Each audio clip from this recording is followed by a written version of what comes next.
Before the polls end, however, there is indication the India alliance economy may be drawing to a close. Arvind Kejriwal issued a curious statement recently stating that AAP's marriage with Congress isn't permanent.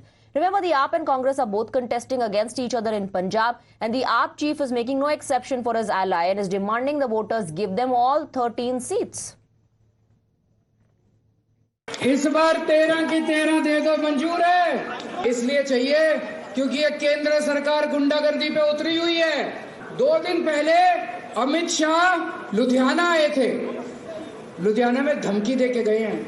Amit Shah कह के गए हैं, पंजाबियों 4 जून के बाद तुम लोगों ने जो सरकार बनाई है पंजाब में, उस सरकार को मैं बर्खास्त कर दूंगा और तुम्हारे मुख्यमंत्री भगवंत मान को हटा दूंगा।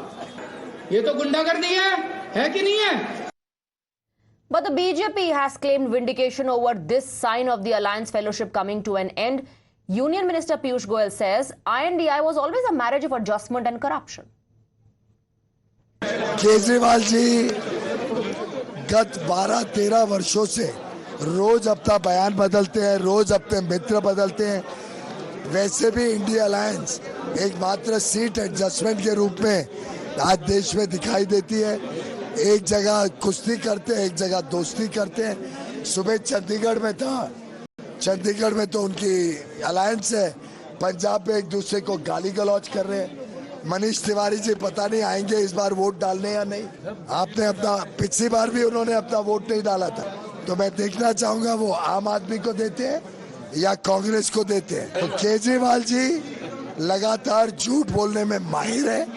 केजरीवाल जी रोज बयान बदलते हैं। ये भ्रष्टाचारियों का एक फौज ज्यादा लंबा नहीं चलेगा, ये तो सबको पता था।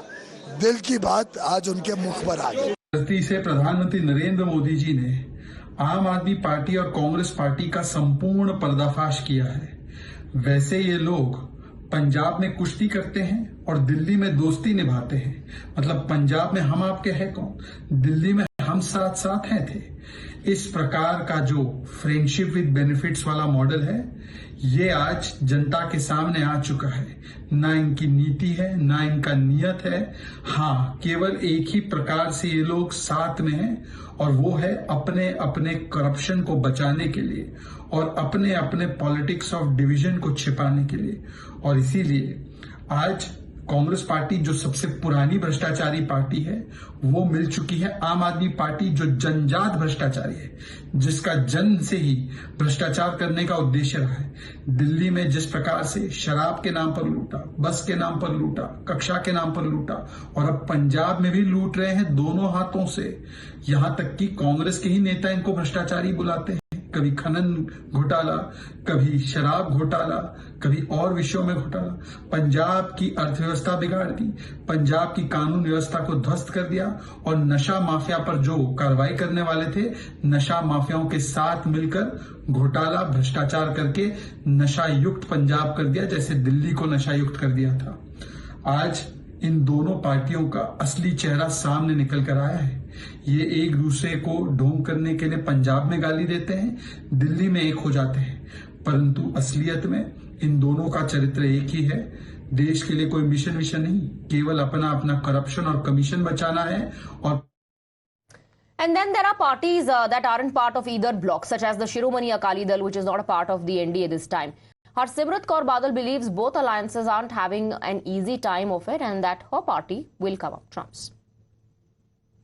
ये कांग्रेस और आम आदमी के ये जो अलायंस पार्टनर्स हैं, इन्होंने पिछले 7 साल जैसे लोगों को झूठे लारे लगा के वादे किए हैं, गारंटियां दी हैं, और एक भी पूरी नहीं करी। लोग इन दोनों से इतनी दुखी हैं क्योंकि अकाली दल के टाइम में इनको वेलफेयर स्कीम्स मिल रही, अब लोग उन चीज़ों को मिस कर रहे हैं।